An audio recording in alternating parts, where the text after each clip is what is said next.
Mike Doran is really one of the great experts on the Middle East and on Israel, and someone who has a deep knowledge of the history and politics and civilizational past of this complicated region of the world, but is also thinking at the highest levels about its political future, and how do we think politically as Americans, as Jews, as Israelis, about how to grapple with the great challenges of the modern Middle East. He was trained at Princeton University, where he got a PhD in Middle East Studies. He's been a very successful teacher at a variety of institutions, including NYU.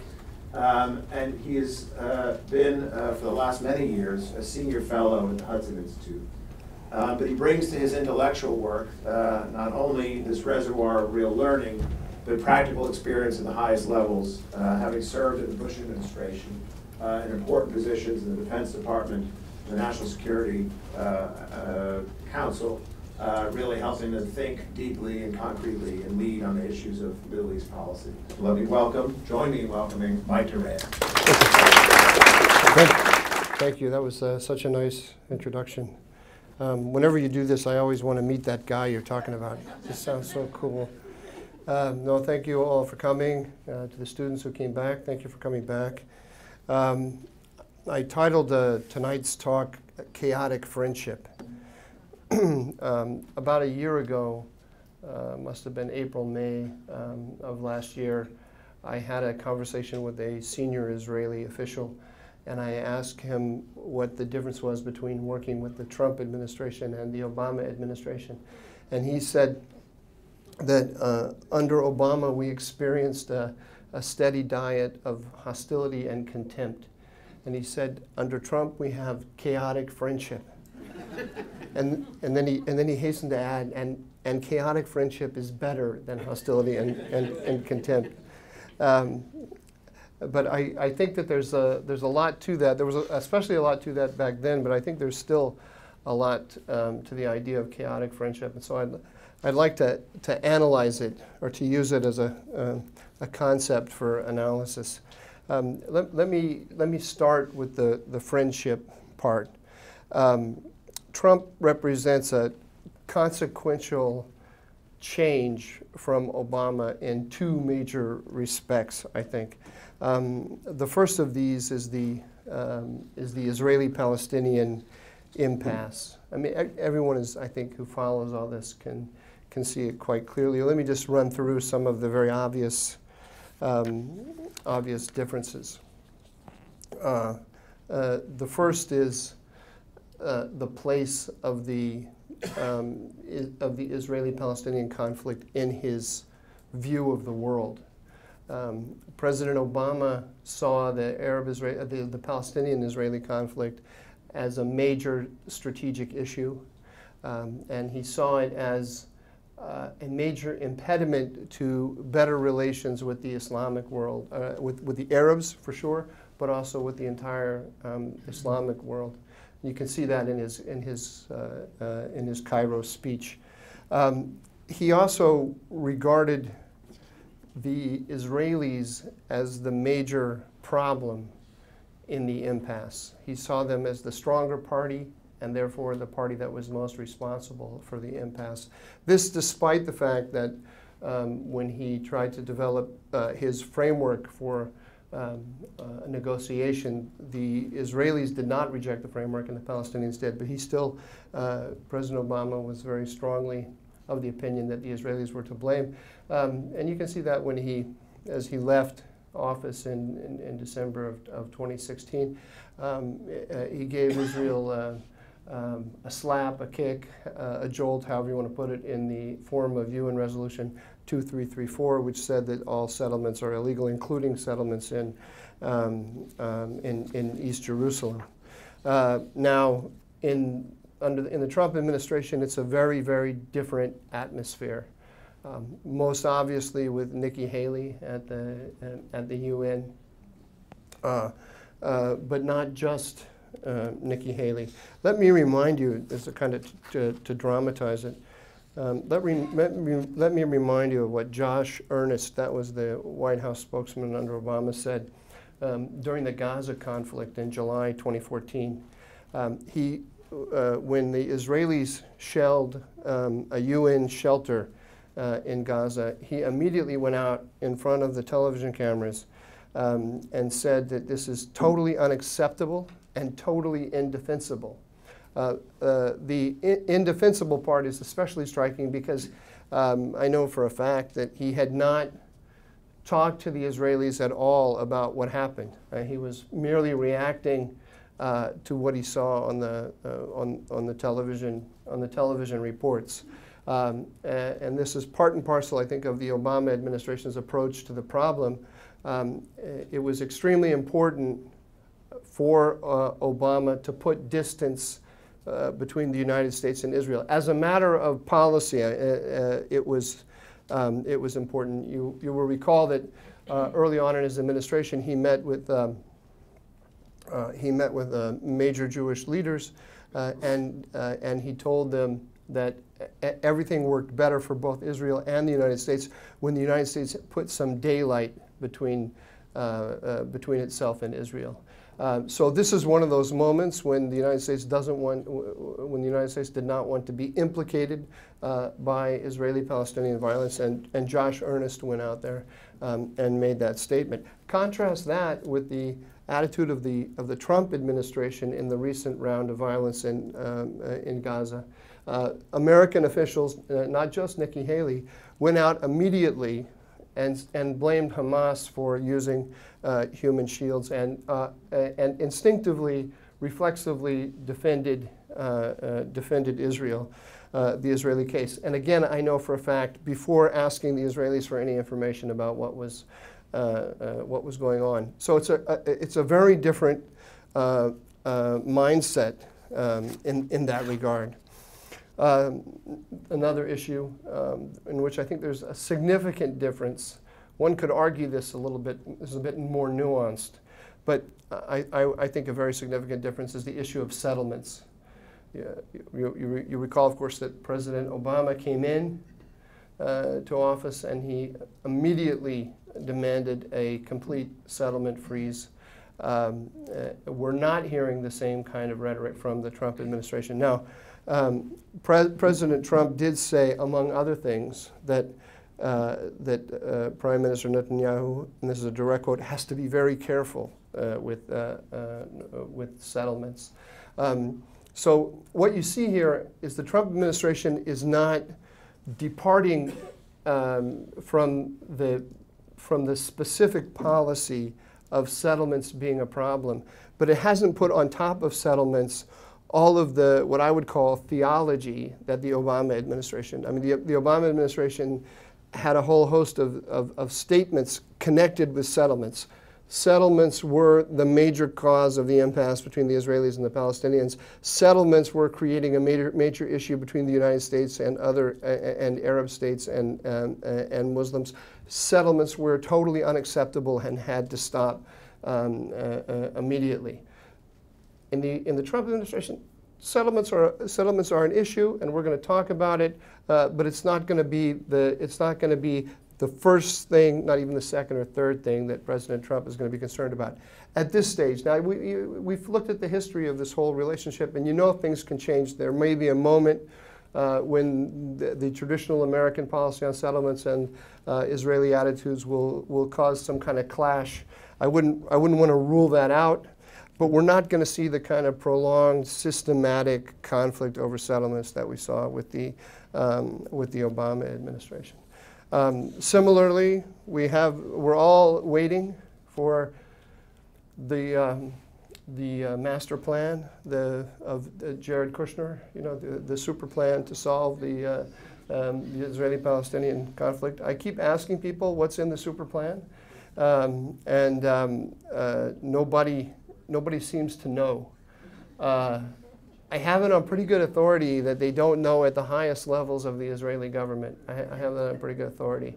What I was told was that the Israelis signaled to Kushner what their major concerns were, and they're convinced that they put those across clearly and that he understood them clearly. What he's going to do with them, nobody knows. I also know that, and this is the more interesting, I think, part, I don't think anyone other than a very small handful of people at the top levels of the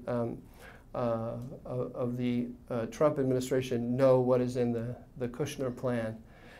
It isn't being shared, what I'm trying to say, with the wider bureaucracy. So it's a super secret so far, and that also, to me, is very interesting because what it says is this is not the centerpiece.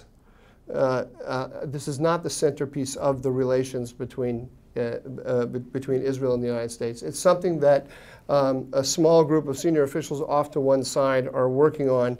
Exactly what they're going to do with it and how they're going to roll it out, we don't know. Again, I don't want to get too far ahead of myself. It's always possible that once it's rolled out, it could move center stage, but I doubt it. I doubt it. I think that they know.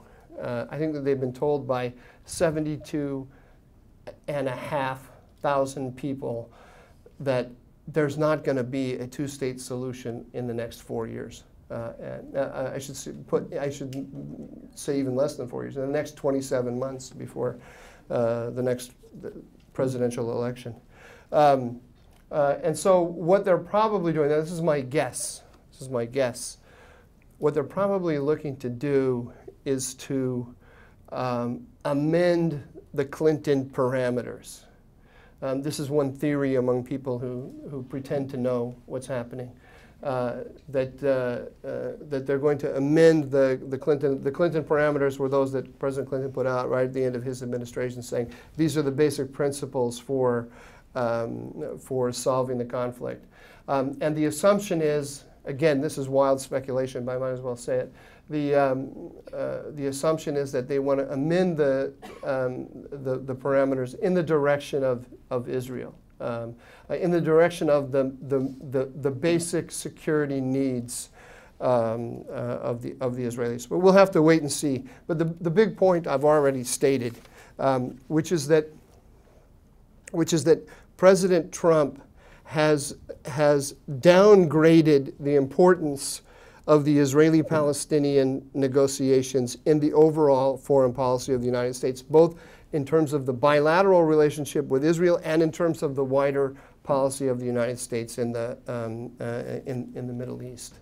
And in doing that, he's also shown by recognizing Jerusalem as the capital of Israel and moving the embassy that everything is not going to be held in place until the Israeli-Palestinian conflict is solved.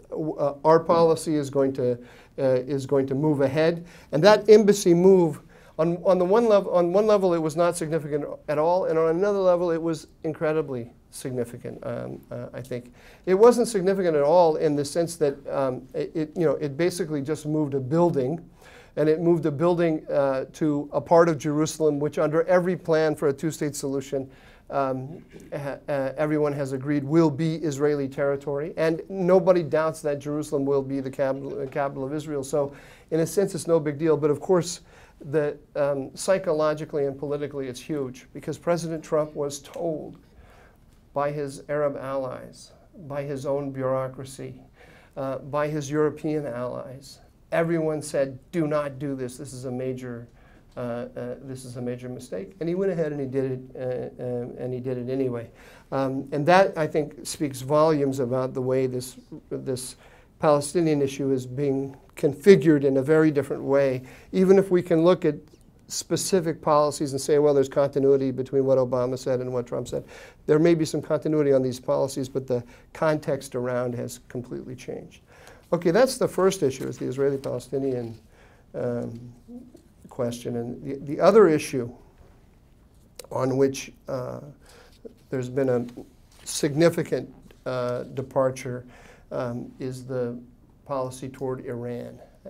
If we learned one thing from the Obama administration, it's that if you want to really understand Israeli-U.S. relations, you have to look beyond things that are happening in the narrow bilateral channels.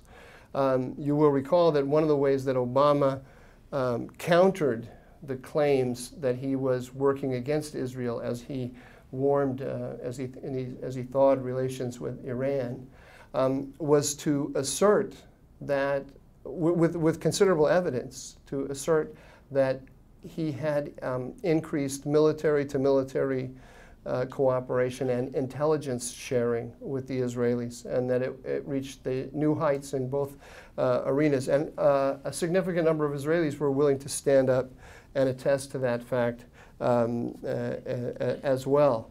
But of course, while he was doing that, while he was embracing the Israelis in the bear hug, he was reaching out to Iran, their existential enemy, and legitimating a nuclear program on the part of the Iranians, which the Israeli Prime Minister at least regarded as an existential threat to Israel. And of course, the conflict between Netanyahu and Obama on Iran was huge. And so under Trump, we're seeing a very different approach. And this goes beyond. It goes beyond just Iran. It goes beyond the leaving of the JCPOA and the assertion that the United States is going to contain Iran around the region. President Trump has a different view of the region and the American role in it. I like to describe the difference by comparing the two to a round table and a rectangular table approach. President Obama regarded the Middle East as a round table. And at the table were America's traditional allies, but also the Russians and the Iranians. And the job of the United States was to put issues on the table and to conduct a discussion with everyone at the table about how to resolve these issues.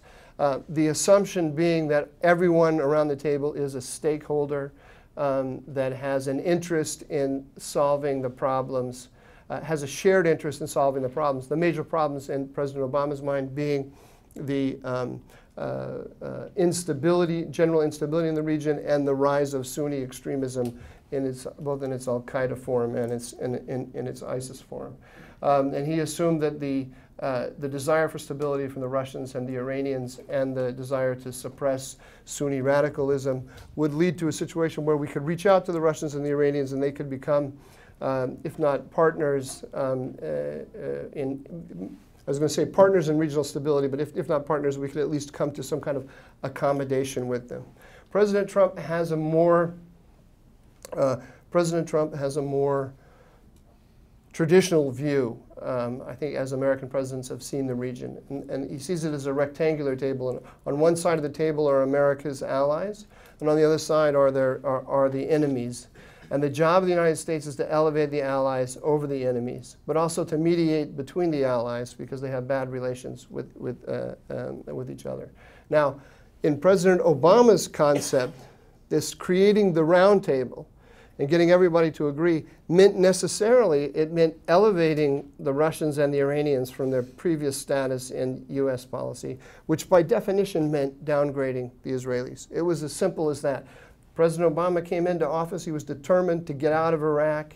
In order to get out of Iraq, he had to accept a rise of Iranian influence in Iraq.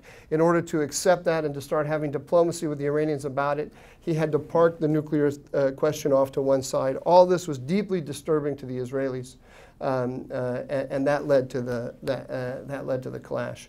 And then, in my view, one of the ways that he dealt with the clash, once the Israelis started screaming, I mean, Prime Minister Netanyahu came to Congress and addressed Congress and said that the Iranians are taking over the Middle East, was to slap the Israelis down with the Palestinian-Israeli issue. The downgrading of the Israelis meant the elevating of the Israeli-Palestinian issue, even beyond what they normally thought about it in terms of relations with the rest of the Arabs and the Muslim world. It was also a tool for just putting Netanyahu in his place. So President Trump, very different attitude. We're going to solve the problems in the Middle East with our allies, our traditional allies, the Israelis and the Saudis. In his first trip, he goes to both places, and he says that's how we're going to stabilize the region. So that is very different than President Obama. And in those two ways, the Palestinian issue and the return to reliance on traditional allies, as well as a return to containment of Iran, including in the nuclear arena, is a huge change.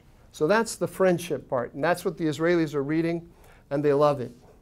But there's still the chaos part of the, it's a chaotic friendship. And so I want to spend the rest of the lecture digging into the chaotic side, because there are a lot of dimensions to this. Now, when the Israeli official told me that they were experiencing chaotic friendship, he was primarily at that moment, I think, describing the chaos in the White House, the political chaos, the lack of staffing, the obvious turmoil inside the White House, and also, but on the Middle East, the obvious disconnection between President Trump and some of his major advisors. And in particular, Secretary of State, former Secretary of State Tillerson, and Secretary of Defense Mattis. The attitude that Mattis and Tillerson adopted toward Trump was that of a franchisee who owned, like, a McDonald's or some outlet of a large corporation, and they adopted the attitude that they owned the franchise and they will report back to corporate headquarters, once a quarter, once every 6 months, and in the meantime, they weren't going to tell the president anything, and that created a remarkable cacophony in the administration. Nobody knew who to listen to. And you saw this, a lot of this played out publicly. You saw Tillerson and Mattis go before Congress and testify on more than one occasion that the JCPOA, the Iran nuclear deal, was a good thing. And that's even though President Trump had campaigned on the idea that this was the worst deal in history, ever, in the history of all mankind. And he also, in a major speech last October, he said, we're going to fix it or nix it. This was, he said it all very clearly. And they were still going out and telling allies and telling Congress that it's a great thing, got to keep it. When Tillerson left, Trump then said publicly that the differences over the JCPOA were probably, like Trump does, he said it was probably one of the reasons why we didn't get along so well. Now, I have it on pretty good authority that Trump in the White House now has taken to calling Mattis moderate dog Mattis. So I suspect that I suspect that some of the attitudes that he had about Tillerson also apply to Mattis in this regard. Now, if you're the Israelis and you're watching this, it's a little bit disturbing because you've got the theology of the Trump administration on Iran, which is totally different. But the implementation of the policy, the translation of the president's gut inclinations into policy is missing. And this is the chaos. And I mean, the worst thing you can say about I think a criticism that is very valid of the Trump administration is that it's much better on the has been much better on the big grand gestures than on really clear, coherent policy. And I think that a major reason for that is this disconnect between the personalities. Now, since Bolton and Pompeo have arrived, I think I'm perceiving a difference here. Because Bolton and Pompeo both have a Trumpian worldview. People always say that John Bolton, the media, they always call him a neocon. He's not a neocon. He's a con. Bolton from an Israeli point of view, Bolton is something very interesting. Because when we talk about foreign policy realists in the United States, we immediately talk about Walton Mearsheimer, or James Baker, and so on. People who have been in the Middle East deeply influenced by the traditional Arabist view of the region, which sees Israel as a liability. Bolton is something very interesting. He is one of those. He's a foreign policy realist, but he actually takes the ideas to their logical conclusion and says that a strong democratic ally of the United States that is stabilizing the Eastern Mediterranean is a friend of the United States. So he's a realist who breaks with the other realists on the Israel question quite dramatically. And Bolton wrote an article which he published, I think, in the Chicago Law Review in 2000, in which he said that the major thing you have to understand about American foreign policy is that there's a severe gap between the globalists who run the government and the country. So Bolton was a Trumpian in talking about globalism and its problems before Trump was.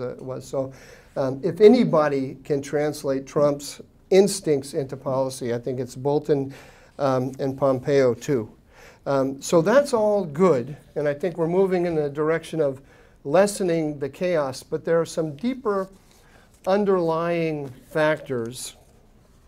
Well, actually, before I move on to the deeper underlying factors, let me just note that we still have Mattis in power, and so I think some of the differences among the personalities are going to remain as long as he's there. And let me read you something that Mattis said, if you haven't heard this quote. This was after he was, Mattis had been commander of CENTCOM. And what happens to you when you're a military officer and you command CENTCOM down there on MacDill Air Force Base in Tampa is you have representatives. Israel is not in CENTCOM. Israel's in the area of responsibility of European Command. Central Command has all of the Arab states and Afghanistan.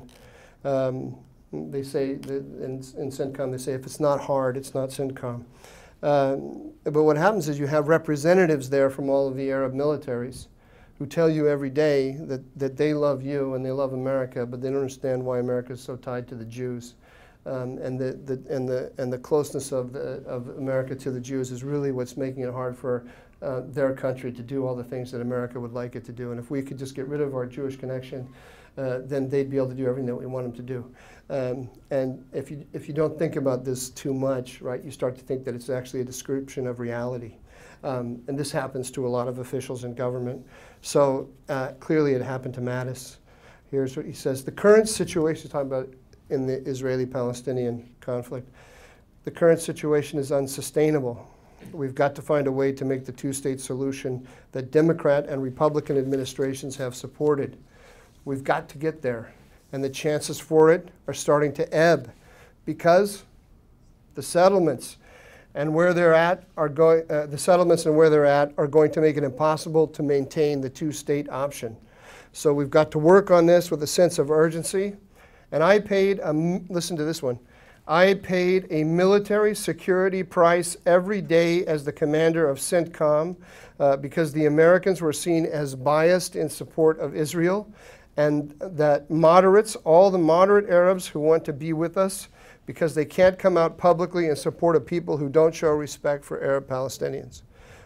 So settlements are destroying our alliances with Arab countries. The JCPOA is a great thing, and so on and so forth. This is the conventional. I would say, conventional bureaucratic view of the Middle East, and it's the Obama worldview. So at the top of the military, we still kind of have an Obama perspective. I suspect that General Dunford, the chairman of the Joint Chiefs, has a very similar attitude. So we have that, the chaos there. I'm using chaos, as a metaphorically. You'll just allow me to continue using that word, even though I'm not really talking about chaos anymore.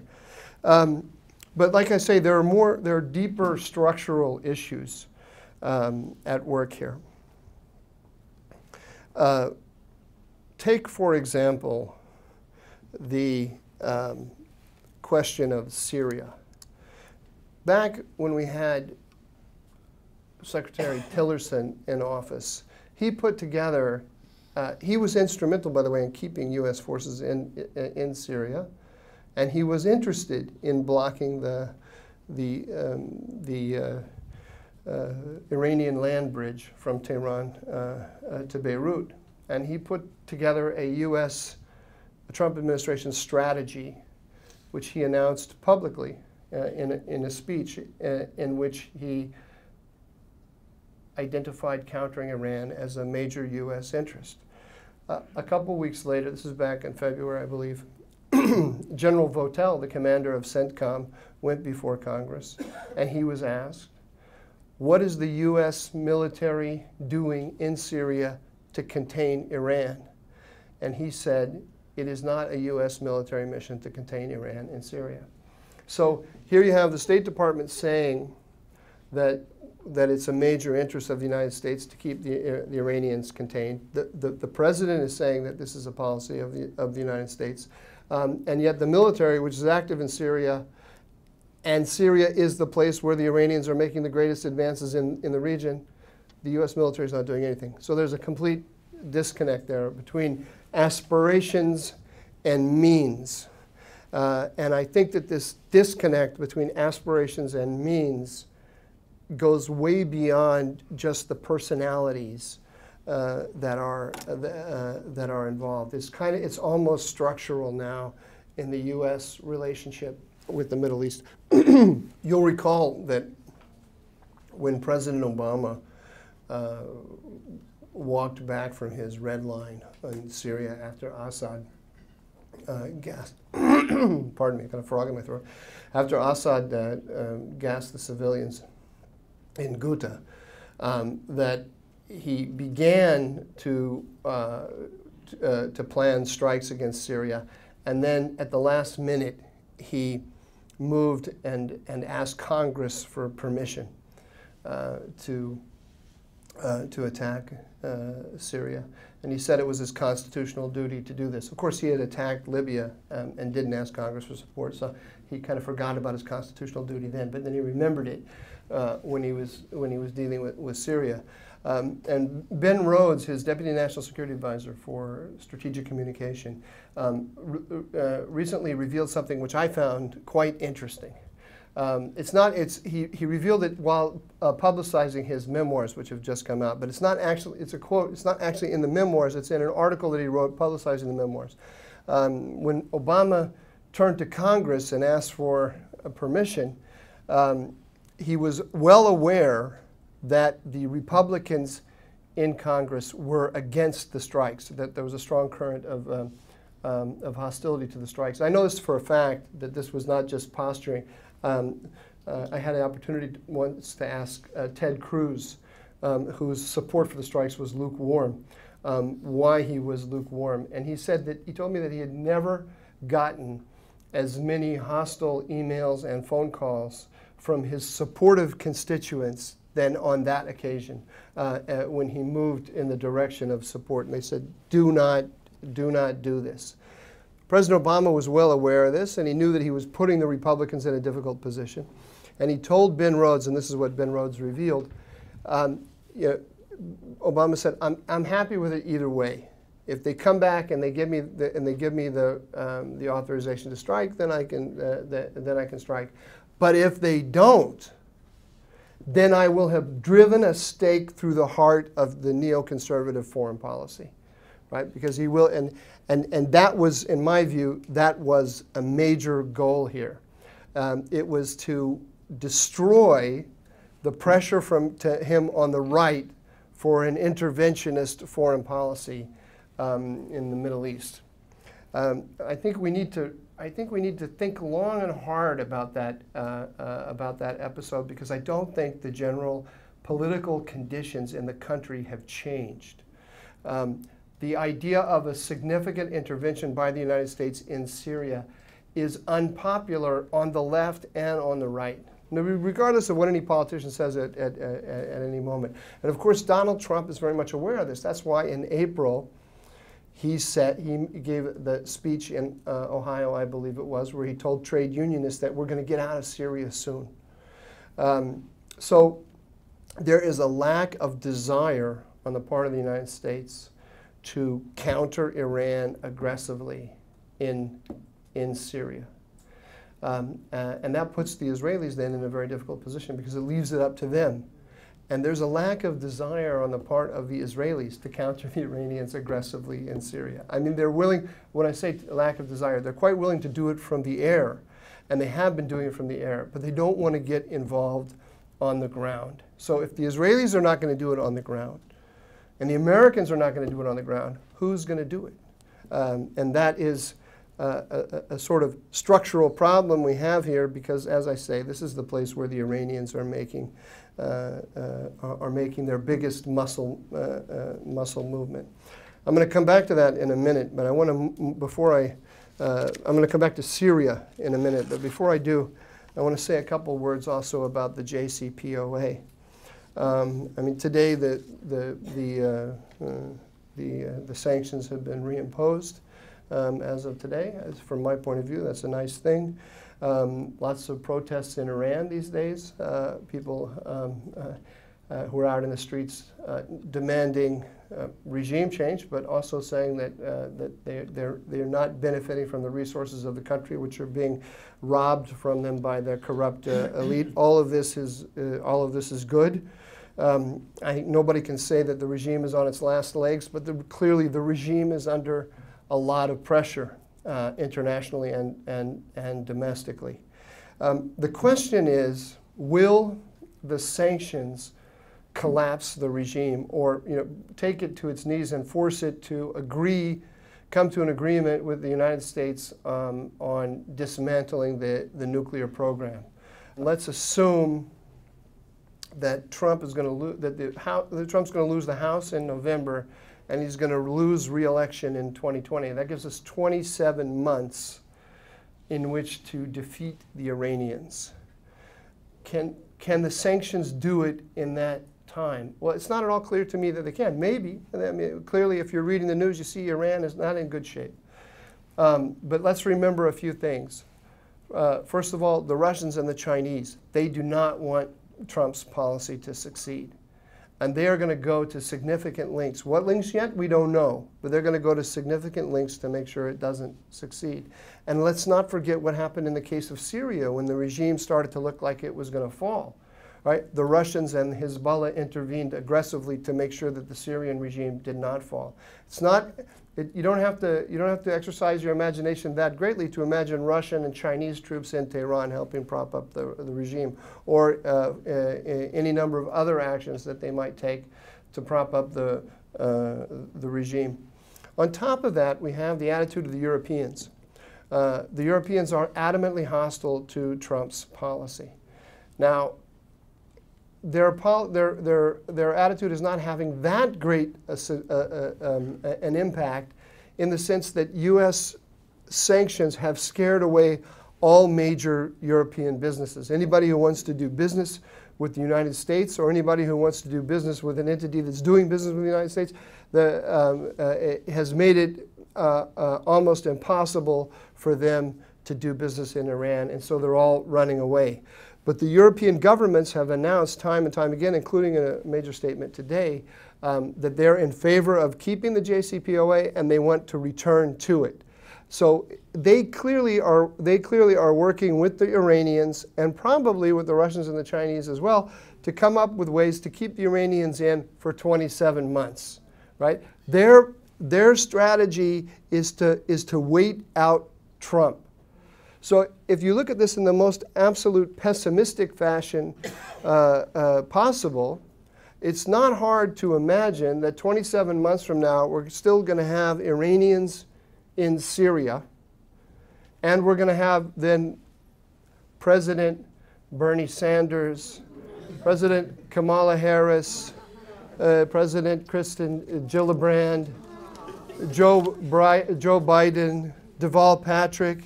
All this is possible. The electorate, is very fickle.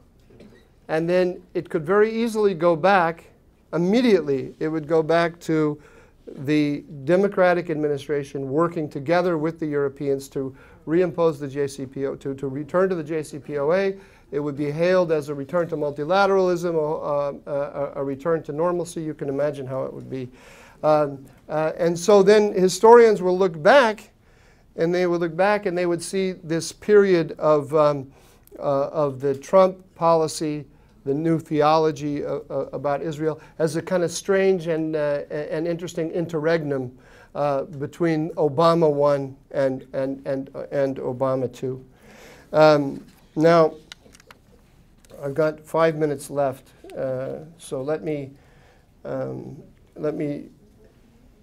close up here with a couple of points. I want to make one point about Syria, and then I want to make a point just in general about Obama 1 and Obama 2. The point about Syria. The Israelis have convinced themselves. I hate to end on a pessimistic note. I'm actually rather. I think there's a lot of things that are going. Not to leave you all depressed. I think there are a lot of things that are going extremely well. I just want to highlight that it's all rather fragile in my mind, and it could very easily shift in directions that we're not in our triumphant moment now thinking about. About Syria, the Israelis have convinced themselves, and I think they've also, I suspect, they have convinced President Trump of a falsehood. And the falsehood is that the Russians are going to restrain the Iranians in Syria. And they got that directly from the Russians. Putin told Netanyahu, I think, look, at the moment, I have an absolute identity of interests with the Iranians in Syria while the fighting is going on. But when the fighting ends, we're going to have different interests. And as the fighting ends, then I'll be able to help you restrain the Israelis, the Iranians in the south. Now, the Israelis say they don't want Syria to become an Iranian base at all. And by the way, so does the United States. Mike Pompeo, in his major speech, gave 13 different goals with respect to Iran, one of which was to drive the Iranians completely out of Syria. So both the Israelis and the Americans now notionally have a policy of driving the Iranians out. But I go back to the gap between ways and means, between aspirations and tools. I don't see the two sides putting together the tools to do it. I think they could if they put their mind to it, and I keep writing things suggesting that they should. But unfortunately, I don't. Nobody's listening to what I say, except you lucky few. But what's happened here is that as so often happens in international politics, when you know that you absolutely need something, but yet you don't want to do what you have to do in order to get it, you convince yourself that there's a process underway by which you're eventually going to get it. And so the process is Putin engagement. And through engaging Putin, in the end, we're going to get the Iranians out. And I simply don't believe that. If we want that, we have to do it in another way. Now, it could well be that the Iranian economy will collapse, that the sanctions will actually do the job, and we can drive them out that way. Or they will get to such a fear of collapse that they will come and negotiate with Trump, and he'll say, get rid of your nuclear program and get out of Syria, and they'll say, yes, sir. But let's not, that's a wishful thinking at this point. But it's not out of all possibility. Okay, let me then just close here with a couple of with a couple of points. And that's about what I said about Obama 1 and Obama 2. There's something interesting that has gone on in the last few years. There's now two different conceptions of the Middle East. In the United States, it's between left and right. But it's bigger than just in the United States. There was a very interesting speech given by Heiko Maas, the new German foreign minister, a couple weeks ago in Japan. In which he went and he hailed the Japanese and he said, Germany and Japan can become Germany and Japan together again. You know, they're gonna. he's a little tone deaf on the politics, but he said they can form an alliance of multilateralists. It's a speech that's got no attention, but it's really worth looking at because he set Germany up as Germany and the EU as the alternative to the United States, of having an entirely different concept of how you deal with international problems, and that means dealing with international rogues. The Germans believe as a matter of ideology, as a matter of almost identity, that you take care of these issues. As one German said to me, it doesn't matter what the problem is, the answer is money. You take care of it through through economic engagement and multilateral diplomatic engagement, and you entwine, you ensnare rogue actors in agreements of mutual dependency, and that's the way you moderate them. That's what they want to do with Iran. That's what the Obama left wants to do with Iran. It stands in their minds in clear contradistinction to the Republican, the sort of Dick Cheney view of the world. That, as Obama said to Ben Rhodes at the when he put the Syria question before Congress to get an authorization of force before Congress, to put a stake through the heart of the neoconservative foreign policy. The Americans in the German view and the Republicans in the Democratic view are too inclined to solve problems through military muscle and economic might, through military and economic competition. This is the wrong way to go about these things. Those two views, people who have those views automatically, reflexively, ideologically are hostile to Israel, or have the belief that the United States has an excessive commitment to Israel and that Israel is a liability. So I think we really have to see this now. This moment we're in is really not just between Trump and Obama. It's really between two different worldviews. I'll end by just making two quick analogies. One is to Harry Truman, and the other is to Richard Nixon. Harry Truman was a Jacksonian, a populist, and Donald Trump is in the same tradition. And that's why Donald Trump, I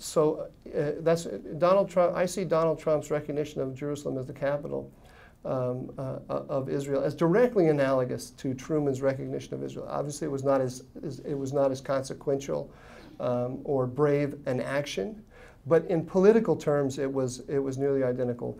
Trump was responding to his own electorate. He understood that this excited the electorate, and it made liberal heads explode. What's better than that? And it was basically cost-free. It was basically, unlike with Truman, in Truman it was a cost, but basically cost-free. But Trump also represents that same constituency that wants to support Israel, wants to pull America back from its responsibilities in the world. Now, as you recall that Truman was using that commitment to Israel to convince the American people to make commitments abroad. So now there's a kind of cross current here, and that adds to the chaotic nature, I think, of the Trump attitude toward the Middle East. The other example is the Nixon one. I mean, if there's an analogous situation, it's strategically in terms of direct policies. In my mind, it's Nixon, and that is that Nixon had to, by circumstances, pull the United States back from its commitments, and it looked for allies to build up, and it found a key ally in Israel in doing that. But again, there's a big difference here, which is that in the Nixon era, there was the Soviet Union that the United States was dead set on countering, and it could come to agreement with Israel about that. Today, there's an agreement about Iran, but like I say, not enough. Iran is enough threat that the United States really wants to make a commitment to it. And neither the Israelis nor Trump see Russia as the adversary in Syria that I believe it is. And so there isn't the kind of will to develop or inclination at this point to develop a fully Nixonian strategic cooperation between the two. But if there's a path forward, I think that's the way to go. To have military to military cooperation with Israel and the United States toward building a new order in Syria, or at least improving the position of the United States and its allies. That's something that is totally new, that we can get the Arab states, major Arab states, to agree that the United States and Israel should cooperate in this way. So there's a lot out there that's, I want to leave you on a positive note, there's a lot out there I think that's extremely hopeful, but let's not get carried away with ourselves. We may see all of this disappear very quickly. Thank you.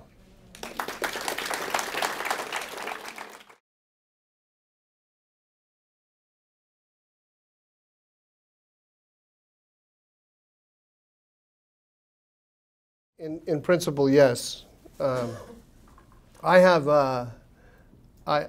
think that anybody who's spent 5 minutes in the Middle East should know that the United States should never request a meeting with anyone, right? I mean, Middle Easterners always read the power of relationships in these things, and the minute you ask for a meeting, then you're the supplicant. So. But worse than that, we have all these people who are taking risking life and livelihood on the streets protesting. They're doing some of our work for us, right? And and also they deserve our respect.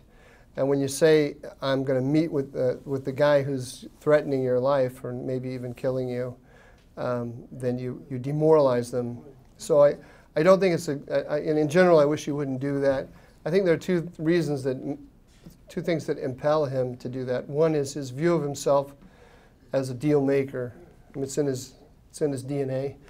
And the other is he wants to reassure our European allies and others, also domestically, that this is not a crazy regime change. This isn't the George W. Bush regime change policy. That this is a behavior. They've been very clear about this. That they regard this as a behavior change, not a regime change policy. He's differentiating himself from George W. Bush. He's not going to go commit massive numbers of troops to destabilize the region. The Europeans are very worried about that. The Germans are worried about it. So it's a way. It's a way that he can say, don't worry, guys. I'm just trying to cut a deal here. But the desiderata that Pompeo put out, the 13 points. I mean, there's no way that don't worry.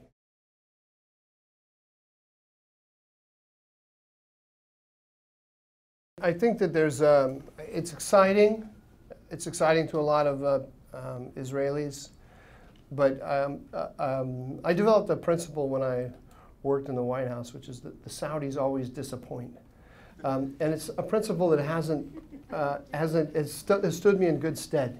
But what I mean by that is, you have to be careful. It's one of those things you can fall into, like I was saying about the great hope that Putin, I don't have to take care of the Iranians because Putin will do it for me, right? Is that when you realize there's something that you can't do, don't want to do, is in the too hard category for whatever reason, you start thinking, who'll do it? The Saudis. They got tons of money. They got tons of influence. They'll do it.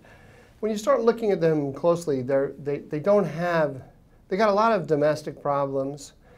They have very little capability of projecting power, hard power beyond their borders. They're taxed to the limit right now in Yemen.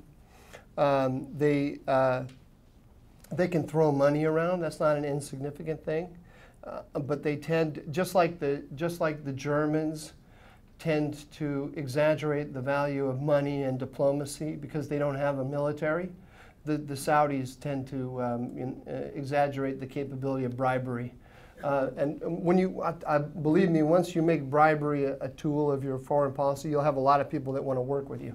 But it's often hard to show results. So when you start thinking about that in very hard terms like that, and you start saying, let's say that things go wildly well. What are the projects on which the Israelis and the Saudis are going to work together on to get an outcome that we wouldn't get without that cooperation. And I guarantee you can't come up with that many. And besides that, there's always going to be this religious and political gap between the two. There's still Jews and Zionists, and there's still Saudis and Muslims. So, you know, I don't think you're going to see Israeli women and Saudi sheikhs on the beaches of Eilat together. So. The issue is this, that I think we got a lot wrong about the Middle East, but the Middle East, international politics in the Middle East are a hard power game. You can't embarrass Vladimir Putin. You can't, you know, you can't shame him by showing him all the dead people that they killed with the barrel bombs in Syria. He knows that he just drove 300,000 people out of southern Syria. The same thing with the Iranians. They're thugs. And you're kidding yourself. The Germans are kidding themselves if they think that you can rope these guys into multilateral relationships, and that will make these contests go away. So it's not that I think the neocons have gotten everything right. It's that the other side doesn't want to contend with, and when I say doesn't want to, it is ideologically incapable of contending with the brutal realities in the Middle East. And it's as simple as that. The Middle East politics are very simple. They're very simple, and it's all whom. You know, who's sticking it to whom, and once you know that, I think it's a lot easier. But we don't want it to be that simple, and we don't want to think that we're going to play the game like that. But we can play that. We have the tools. We're strong. We're the biggest boy on the block. Now, you can't solve every problem with force. It's absolutely true. You have to be judicious about the use of it. But if you think that you shouldn't be using it because you're going to get some kind of benefit by not using it, then you're not dealing with reality. Let's posit. I start from that episode when President Obama asked Congress for an authorization of force. I learned from that. You know, at that time, Sarah Palin was saying, what's your answer to the Syrian civil war? And she said, let Allah sort them out. And I tried to get, I was working at Brookings, which is basically a democratic institution. And I tried to get one of my colleagues, I said, let's write an article together. Because I was saying that actually Obama has put a very nice civilized gloss on it, but he's actually carrying out the Palin strategy. And he didn't want to touch that for obvious reasons. It would have got him in trouble. But basically, both the left and the right said it in a you know, through Sarah Palin's mouth in a chauvinistic and nasty fashion. And Obama said, I don't know if you remember the quote where he said, you know, it's very hard being president. I have to decide, do I save people in the Congo or do I save them in Syria? And you know, so he did a lot of you know, oh, it's so difficult, right? But basically, he just let Allah sort them out. So that's the default American position now, I believe. And if you're going to do something more than that, which is going to require it requires significant sacrifice by Americans in resources or lives, you better be able to sell it to the American people. So the next point I come to is what I was saying about Nixon. If we're not going to do it, but we're still going to have those interests, who's going to do it? And then we have to have a proxy. I think that Israel should be proxy number one. Now, the Israelis and a very significant percentage of Americans say, well, the other obvious proxy is the Kurds. And Erdogan, he's an anti-Semitic SOB, and he's actually working with Putin and doesn't like us anyway, so you know, to hell with him. I think this is very dangerous and short-sighted thinking. for a couple of, first of all, when the Israelis look at the Kurds, they see themselves, you know, they see attractive women with submachine guns, right? And they say, secular. And they say, gosh, I know those people, and they're not Muslim extremists. I love them, right? And they need self-determination. And by the way, they want to stick it to Erdogan, who's sticking it to us in some ways. But who's going to build up that Kurdish state? That's not going to happen by itself. That requires resources, significant resources. And building it up is going to alienate the Turks very, very significantly. They're already alienated. That's why they're doing all of the obstreperous things that they're doing, the S-400s from Russia, the hostages that they've taken, and so on. Because what we have done, what President Obama started and President Trump has continued, is for tactical reasons, because we didn't want to go in and destroy ISIS ourselves because of the Palin thesis, or the reluctance that the Palin thesis represents. We did a quick and dirty and said we'll align with the PYD, which is the PKK. These are the Kurds in Syria. They are the Kurds in Syria that we aligned with are the offshoot of the PKK in Turkey. The Turks, this is the equivalent of the United States arming, training, and equipping Hamas in Jordan. And then when the Israelis say to the United States, hey, what are you doing? You're building up a Hamas state on our border. No, no, no. It's not actually Hamas. They once, you know, in the past, they had a connection to Hamas, but they're different. And we're not arming them to shoot at you. We just have a problem over here in Jordan. You know, like if you're the Israelis, you look at it, you say, geography, ethnicity, organization. This is you're building up my enemy, and this is what the Turks said to us over and over again. And we said, "No, relax." And so they didn't relax. So now we're betwixt and between, and we've got this relationship with the Stalinist cult, which is the PYD.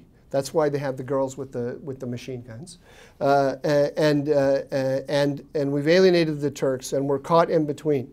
If we pick up and leave, the Kurds go, if we just pick up and leave and say, to hell, you know, to hell with all of you, the Kurds go to the Iranians and the Russians. And the Russians then take our position as the interlocutors between the Turks and the Kurds. And they're going to use that as leverage over the Turks to pull Erdogan further away from us, or to turn Turkey into a Trojan horse inside NATO. And Turkey is a thing. It's a historical unit of great significance. Syria is not a thing.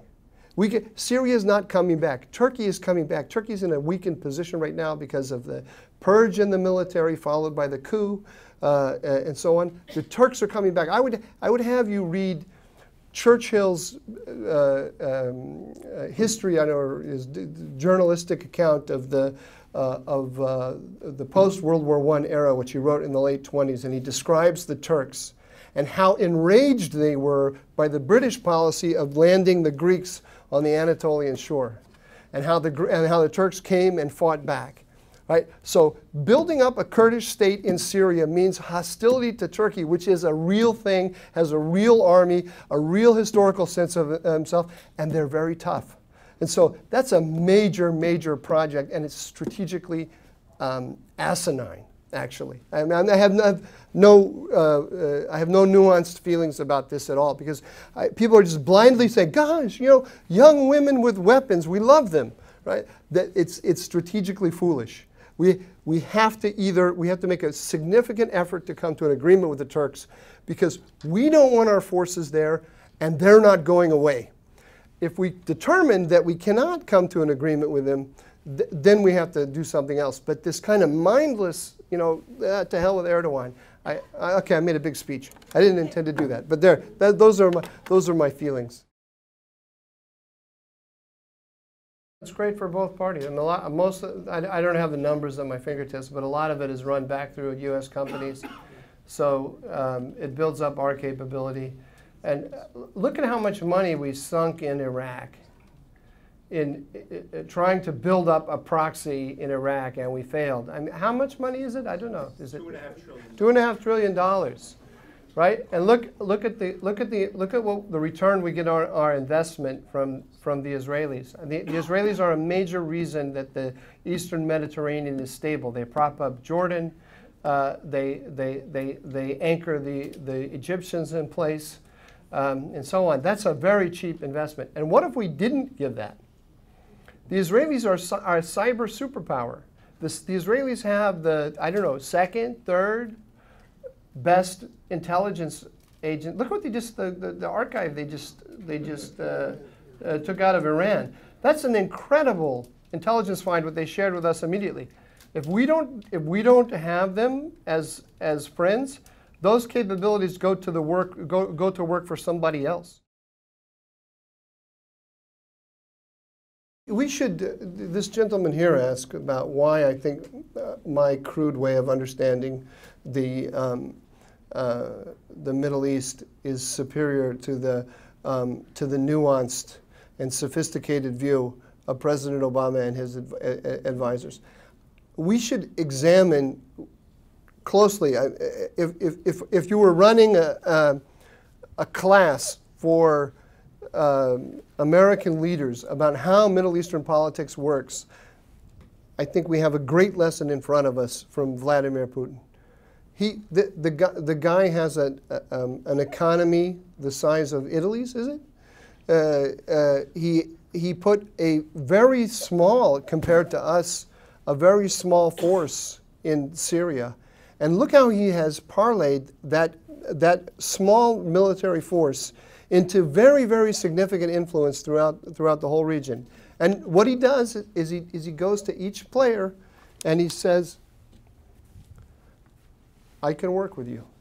We understand each other and I can work with you. Just like he did with the Israelis, like he said to Netanyahu, I understand you don't want the Iranians on your border.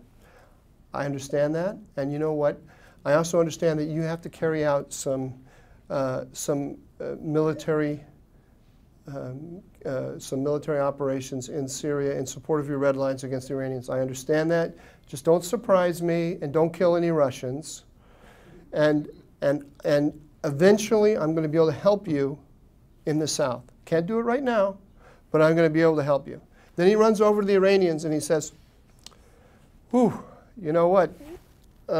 Some of those things that you're doing are inviting the Israelis to attack, and it's causing problems for us in propping Assad back up. So if you could just cool it a little bit on some of those things, right, then I'll try to get the Israelis to, and then he plays intermediary between with occasional uses of force, right, to show that he's a very serious player.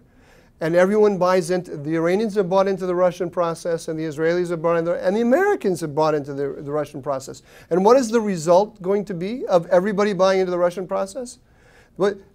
Legitimation of the Assad regime. Legitimation of the Assad regime, and pretty soon, the Russians have already started, but watch closely, because they're going to say to the Europeans, we need European money to help rebuild Syria. And when the Europeans are going to start knocking on our door saying, hey, the right thing to do is to build up, stabilize this country so we can get refugees to return, and so forth.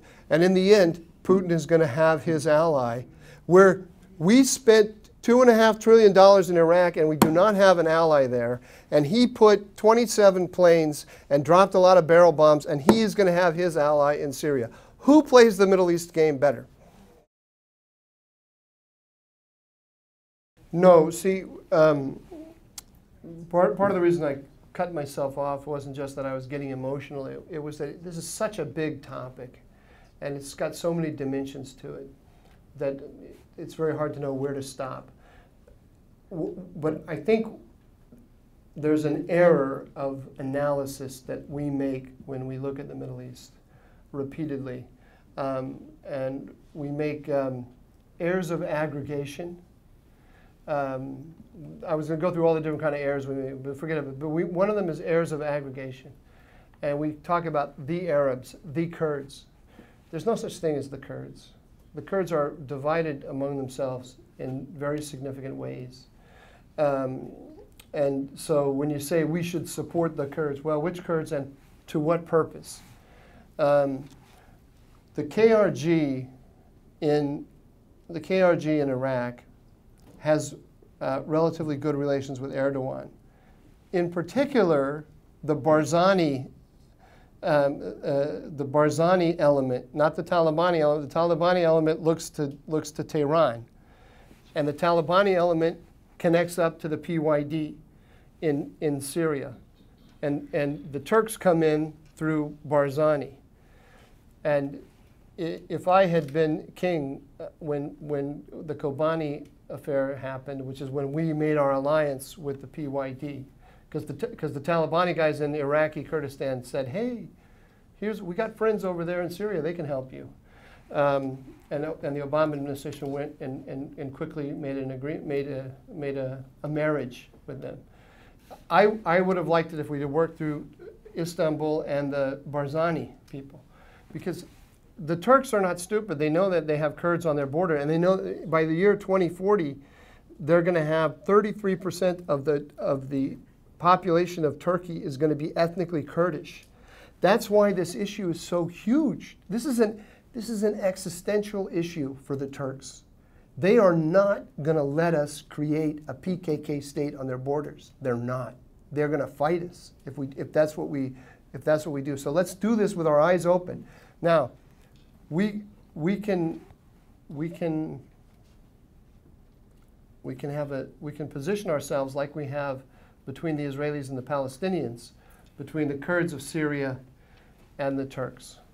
And we can manage the process, and that's what we should do. But that's also an extremely complex process.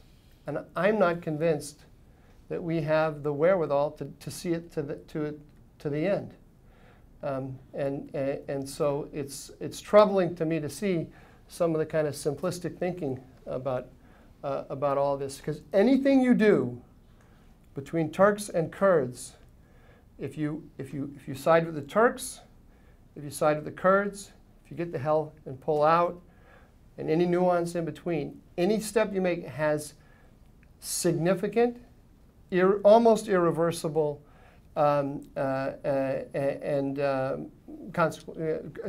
consequential and irreversible consequences. And you can see them pretty much clearly if you start thinking it through. But I don't see, anytime I try to bring this issue up in Washington, I just get people start yelling at me about the hostages that the Turks have taken, or the dumb things whatever dumb thing Erdogan has done this week. And look, he's nasty, and he's doing nasty things, but there are reasons why, and we're making a mistake if we don't realize that he can get a lot nastier. I repeat what I said before. Turkey is a significant state. You don't want to antagonize it mindlessly. Sorry, there's my. Thanks.